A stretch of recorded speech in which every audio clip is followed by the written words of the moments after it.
Was major supporter of two nation theory. अगर इस question की बात करूं तो सबसे पहले टू नेशन थ्योरी किसने दी थी? सबसे पहले two nation theory sir Syed Ahmad Khan साहब ने दी थी। उसके बाद कैद आजम साहब याद रखिएगा, और फिर अल्लामा इकबाल। अब ये पेपर के हिसाब से देख लीजिएगा कि पेपर में ये किस नौयत का सवाल था।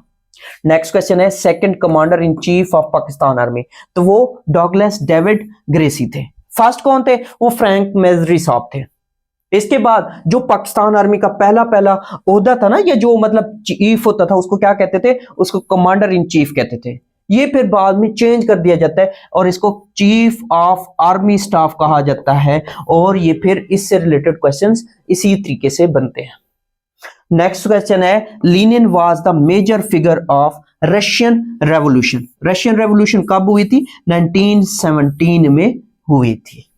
नेक्स्ट क्वेश्चन है the great pyramids of Giza are, तो ये कहां वाक़ है? ये एहराम मिस्र जिन्हें कहते हैं, एहराम मिस्र, ये कहां पे है? ये इजिप्ट में है।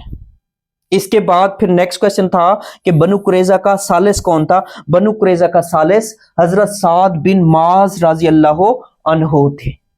नेक्स्ट क्वेश्चन की बात करते हैं। नेक्स्ट क्वेश्चन है physical parts of computer is called hardware. Physical parts होते कौन से हैं? फिजिकल पार्ट्स वो होते हैं जिन्हें हम देख सकते हैं, जिन्हें हम टच कर सकते हैं, तो वो क्या कहलाते हैं? वो फिजिकल पार्ट्स कहलाते हैं, और उनको कंप्यूटर की टर्म में हम हार्डवेयर कहते हैं।